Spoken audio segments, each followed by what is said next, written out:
When this baby hits 88 miles per hour, you're gonna see some serious...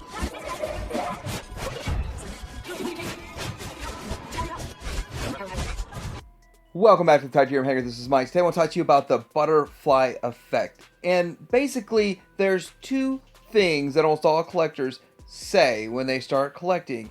I had that back in the day. That's the number one thing they say. The number two thing they say is, I wish I could go back in time and buy all of these toys up at those prices that are in the catalogs.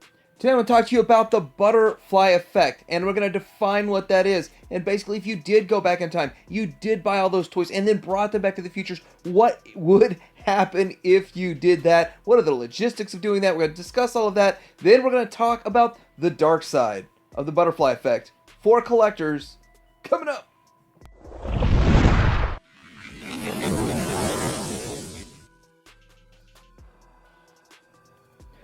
Okay, so first of all, we're going to define what the butterfly effect is. In chaos theory, the butterfly effect is the sensitive dependence on initial conditions in which a small change in one state of a deterministic nonlinear system can result in a large difference in a later state. The term is closely associated with work in math.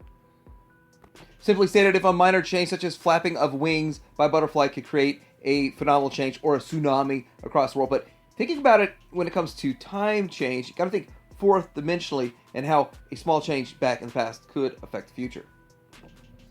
The 2004 movie featuring Ashton Kutcher was actually a very good representation of this phenomenon if you were to apply it to time travel. And with that, they did a great job in this movie depicting it. I do suggest to go watch this movie. It's a phenomenal movie, but I don't want to spoil any ending. There's an alternate ending right here on YouTube that they call it the director's cut. So if you watch that movie, you gotta watch the alternate ending. It is amazing.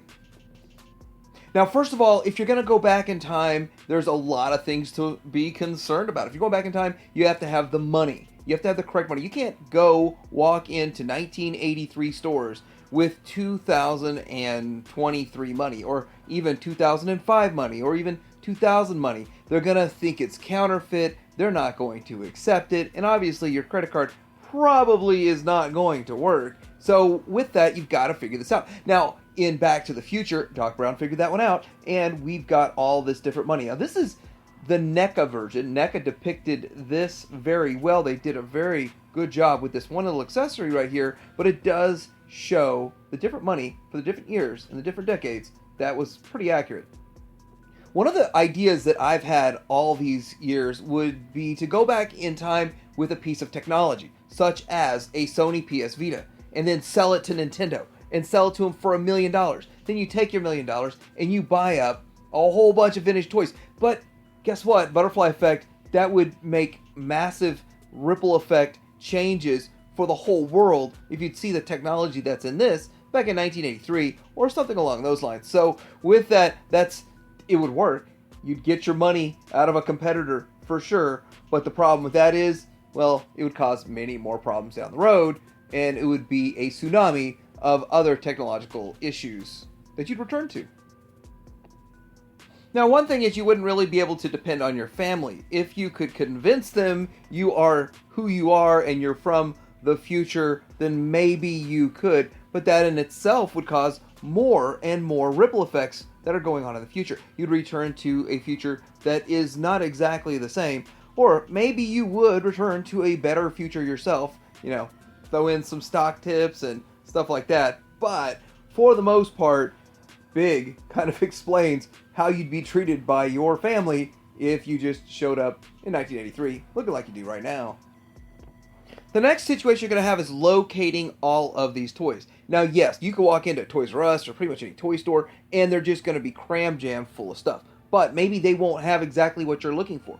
Maybe what you want the most is a different year than you went to, but I'm sure you'd want to plan all that out. But having the logistics to find it, maybe something is only orderable through the catalog. Some of those Sears exclusives that you can only get through the catalog, that's a challenge right there. So you got to think about all this, you got to plan all of this stuff out. But if you went back in time to do your collecting, then it would be another challenge, another obstacle to overcome, which comes to the next obstacle, What if you like toys that came out in 1977, but you also like toys that came out in 1986? You also like toys that came out in 1988. You also like toys that came out in 1991. Well, how do you do that? Well, you'd have to go back in time, and then you'd have to progressively come forward in time those years, and hopefully you can score all the stuff that you want. If you really do think about how hard it would be, how challenging it would be to execute all of this, it could be quite mind-blowing. If you're wanting it in the package, it's one thing. Maybe you could go back in time and just buy second-hand stuff in 1993. Yeah, that would probably work too. Next problem is, how are you going to fit all that stuff in a DeLorean? Like, really, if you went back in time and you took the DeLorean, how would you fit it all in there? Now, hopefully, by the time time travel is truly invented, that we have a way to bring back a whole lot of stuff from the past. But since time travel hasn't been invented yet, or has it? Wouldn't we know if time travel's been invented? Wouldn't somebody have come back in time? Wouldn't things have changed and altered? Wouldn't we kind of know that?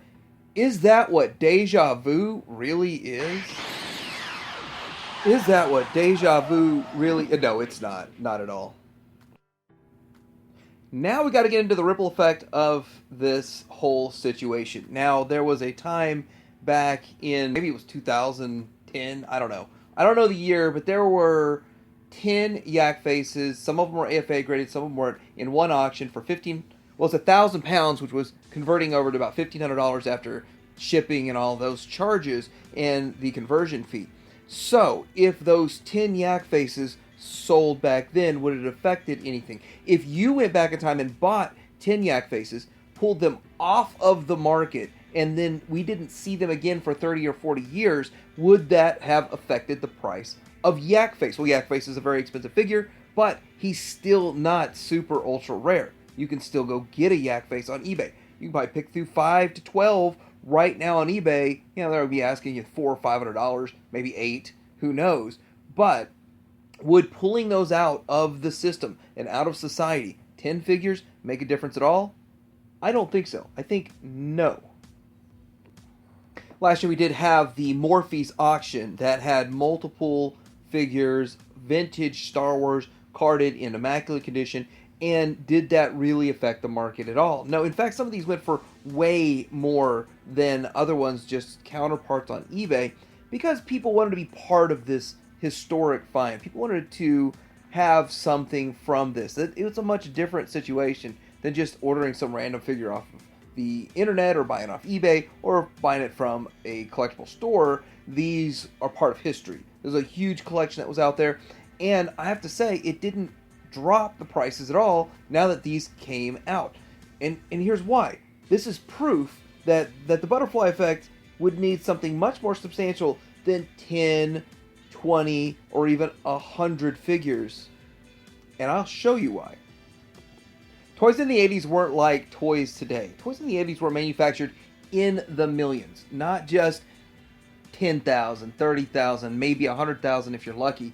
They were manufactured in the millions. There are millions of these in existence. And if you really think about Star Wars very specifically, they did something a little bit different than other toy lines do. They started out with figures in the Star Wars and carried the majority of those all the way through on 4 card backs. So they did 4 production runs minimum, probably more like 20 production runs, but they did multiple production runs of the same figure. So there's millions of figures, especially the early ones like Chewbacca and Luke Skywalker, and even R2-D2, they're so common because they were heavily produced back in the day that 10 wouldn't even make a dent in it. So YouTube channel Red Letter Media melted down or used acetone. Is that what they did?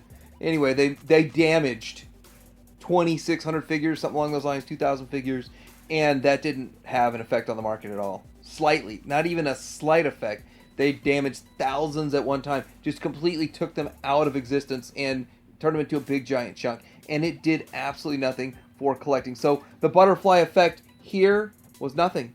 It had no effect at all whatsoever on the market.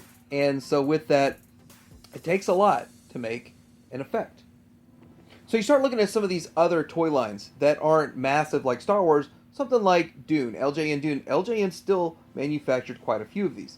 But these weren't made in nearly the abundance that you'd see something like Star Wars. So if someone were to go back in time and say buy up or eliminate thousands of these, then it would be almost impossible to find them right now. And in fact, someone has surfaced with a bunch of prototypes of these, and those are selling, which is pretty exciting. And also the fact that there's a lot of figures that they were going to do another series of these. That would have been a lot of fun.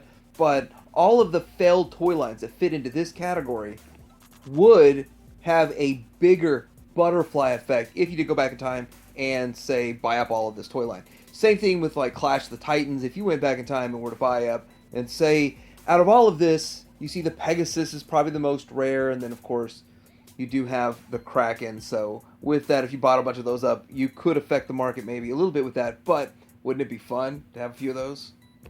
The dark side of the butterfly effect is that you can't truly go home again. So if you want to relive your past and relive your life, then doing it the way we do right now is probably the best way to go about it. Just going back in time to buy all those up isn't going to give you the fulfillment that you think it would. Actually finding it today is exciting. The thrill of the hunt, it would be way too easy, way too small of a thrill. It would be fun, and actually I start thinking about it, the more I think about trying to go back in time and buy up a bunch of yak faces or something along those lines, the more I think about, I'd like to see what was the world really like back then through the eyes of an adult. So now I need information to make things right again. There is no right.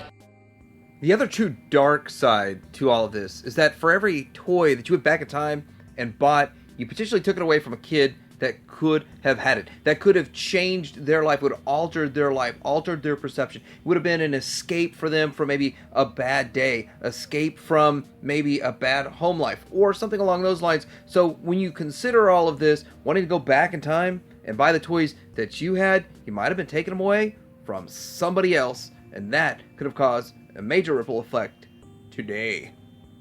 As much as we want to think about greed and selfishness, about going back in time and doing this kind of stuff, the more I think about humanity and how has humanity changed over these many decades. But these toys are representations of a history long gone, but that still lives on in us. But let me know what you think about this whole concept of a butterfly effect when it comes to toy collecting, and if you did go back in time, what would you do? How would you actually go back in time and go about collecting in the past? What else would you do while you were there? Sounds like a lot of fun that we can talk about. Like and subscribe. Tiberium Hanger out.